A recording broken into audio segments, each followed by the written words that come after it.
Hello, this is Ken Ferrie with this week's Boots in the Field report. Rain delays and cloudy weather have kind of hampered the bean harvest. Hey, but the good news is you're not cutting 9.5% beans anymore. We continue to see some pretty wide yield swings as growers march across the landscape. More guys are seeing the effect of that big rain event, which was delivered anywhere from 3 to 7 inches in that storm in August in certain areas. In these fields, the heavier low ground, while still yielding respectable, is less than the elevated high ground. Low areas are showing the stalk weakness and the tip fill, indicating premature death on the plant. In some of the bean fields where we talked about the beans turning quickly, going from green to orange and then dead with the dead leaves at the top, still on the plant. We're finding shriveled beans in our bean sample. I believe disease killed these plants too soon, acting kind of like an early frost, which is different than a drought, where as beans tend to shrivel down and they become BBs in size. They look like normal beans, but they're small in dry conditions. In this case, it just looks like premature death and before those beans finished on the soybean plant itself.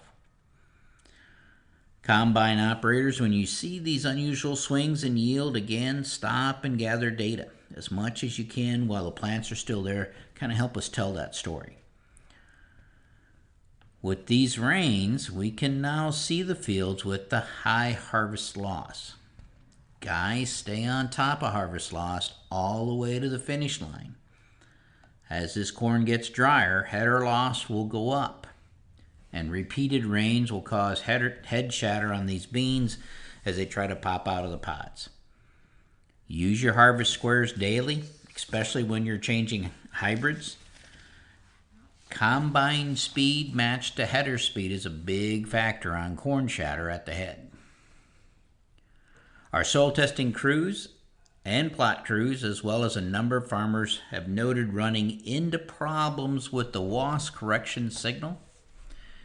The FAA put the WAAS satellite 135 in test mode until November 6, 2023.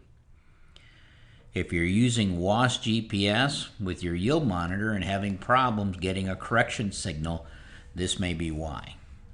Your receiver may need to be updated, but in the short term, use the WAAS satellite 133 or one of the other WAAS or EGNOS satellites for correction. If you need some help on that, give the office a call and the research team will try to help you out, work you through that. On the plot front, and again, looking at pass weights, for now, we'll dig deeper into those zones more as the harvest gets finished.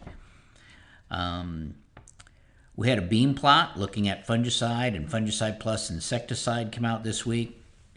It does look like the fungicide plus insecticide is carrying right about a 3 bushel advantage on the pass over the check.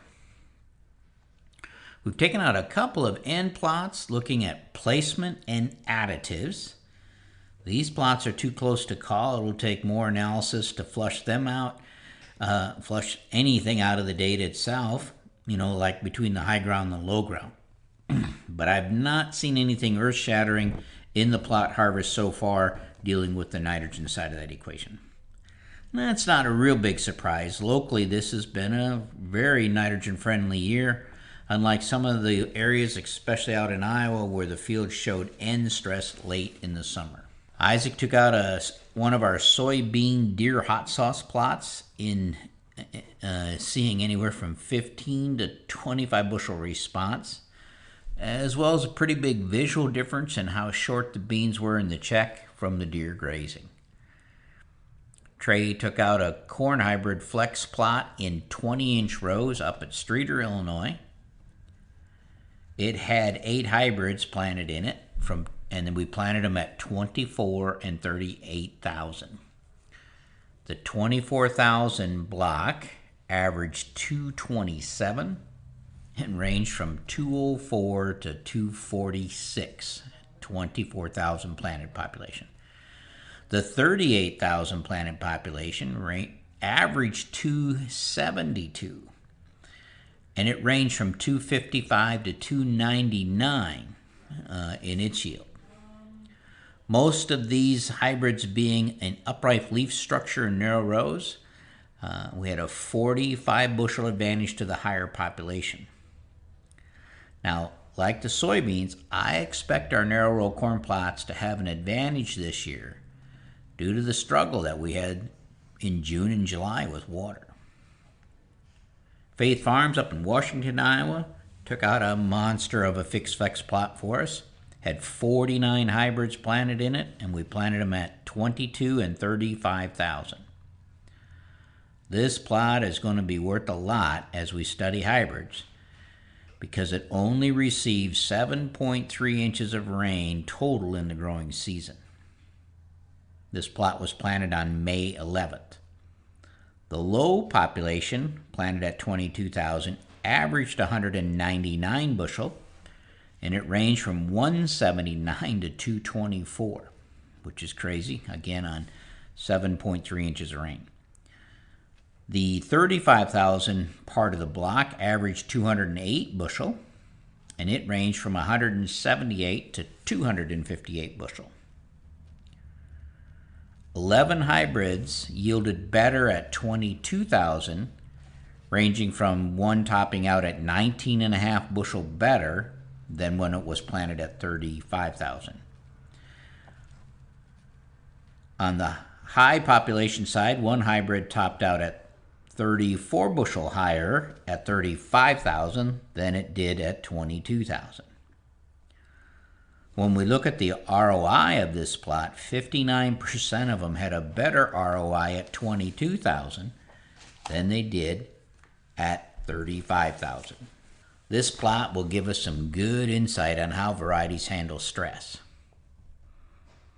I know locally a lot of you guys are swinging for the fence on most of your ground. But in some of these light farms, some good base hitters in the lineup will actually win the game for you. As harvest moves along, many are cranking up the fall tillage. Those of you in the vertical program, be sure to check your fracture behind the tools.